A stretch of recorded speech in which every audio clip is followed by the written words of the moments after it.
Welcome to Clayton, the historic home of the Henry Clay Frick family at the Frick Art and Historical Center in Pittsburgh. Henry Clay Frick was a wealthy industrialist and art collector who lived here with his wife Adelaide and their children from 1882 until 1905, when they moved to New York City. In addition to Clayton, the site encompasses an art museum, a car and carriage museum, and a working greenhouse.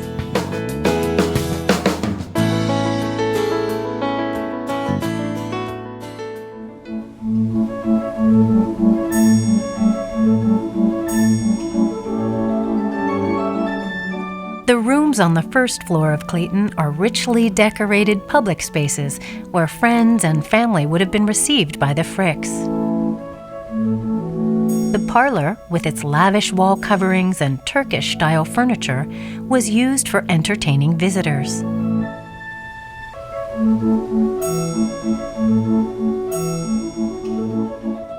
On display in this room and throughout the entire house are examples of Mr. Frick's art collection, which ranged from landscapes to portraiture to works by old masters.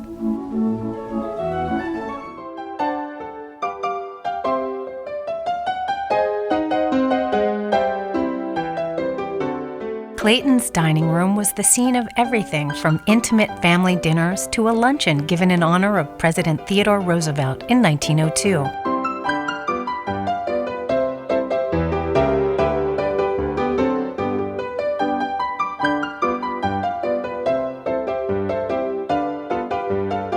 It was in the kitchen that the domestic staff worked to prepare meals for the family and themselves, and answered the summons of the family from the annunciator, an electric apparatus connected to call buttons in each room.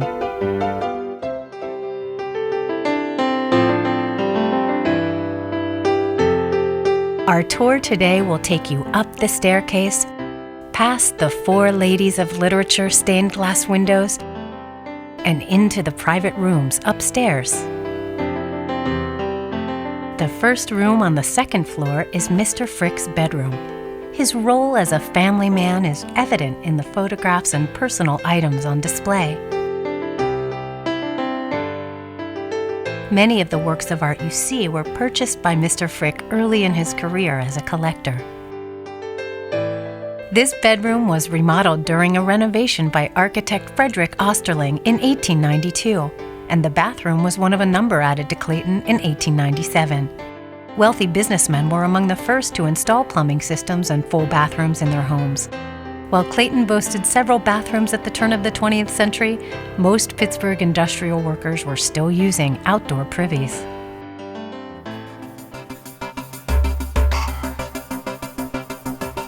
It was here that Mr. Frick recovered from an assassination attempt that took place during the Homestead Lockout and Strike of 1892, a lengthy and violent conflict that effectively ended the power of unions in the United States for more than 40 years.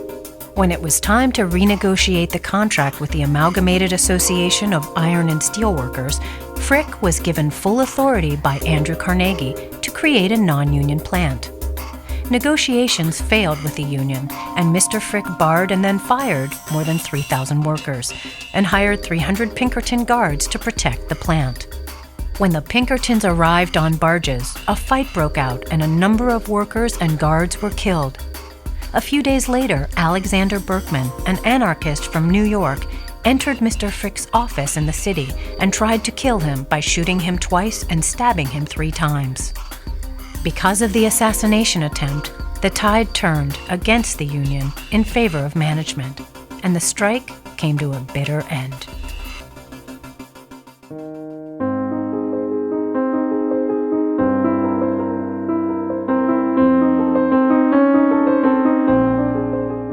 During the Gilded Age, it was common for upper-class husbands and wives to have separate bedrooms. Mrs. Frick's roles as wife, mother, and household manager are felt strongly here in her room. Collages of photographs are dated in her handwriting, and dresser sets on display were gifts to her from Mr. Frick and her children. More servant call buttons are located next to Mrs. Frick's bed than anywhere else in the house. From here, Mrs. Frick could summon staff members to plan the daily menu, receive housekeeping orders, or bring refreshments. As we move to the adjoining nursery, we pass through Mrs. Frick's bathroom with its lovely motif of original hand-stenciled flowers.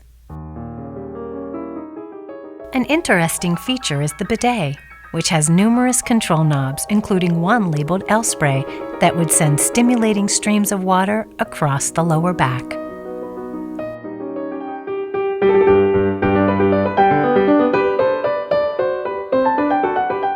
When she was 10 years old, Helen Clay Frick wrote the following about her bedroom at Clayton.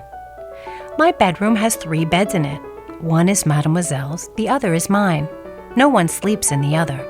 There is a bureau, 3 chairs, a sofa in it, and a washstand. There are 3 windows, a big one and 2 little ones. The big window looks out on our garden, and one of the little ones also. The other one to the stables. It is so, so pretty. There are pretty flowers and birds painted on the ceiling and walls. But what I like best is that my bedroom is quite near my dear mama's, and I love to be always near her. If all the children had such a pretty room as mine, there would not be any of them sad or unhappy."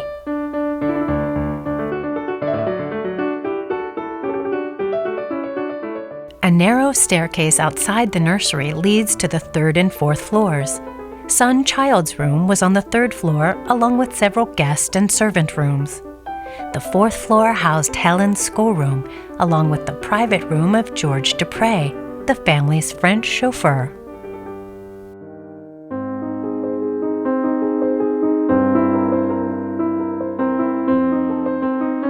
Down the hall from the nursery are the library and sitting room. Perhaps more than any other place in the house, these rooms offered the Fricks a quiet, private place to come together as a family, or to spend time alone reading or writing letters. On display in the library is an eclectic mix of decorative arts objects, such as this example of rookwood pottery showing Chief Goose, a Sioux Indian, a lovely English cameo engraved glass vase, and this stunning Dalton and Company porcelain vase with an enamel and gilded Art Nouveau design.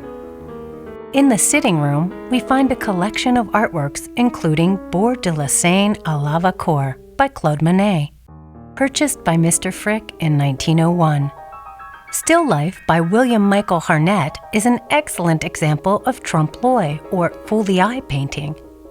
This small work, made by Childs Frick as a young boy, hangs proudly by his mother's desk.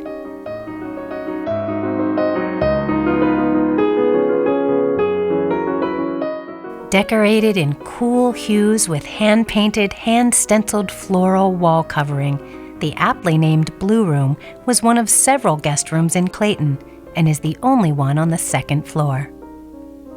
The dark mahogany furniture and matching woodwork, which seems to fill the room, was made by the firm of Matthews Brothers and Company in Wisconsin in 1892. In the late 1800s, machine-made furniture indicated that the owner was affluent enough to buy furniture made with the use of expensive new equipment that turned the long, twisted columns ornamenting each piece. Over the years, many family and friends undoubtedly stayed in this room, but perhaps its most famous visitor was President Theodore Roosevelt, who rested here after having lunch at Clayton on July 4, 1902.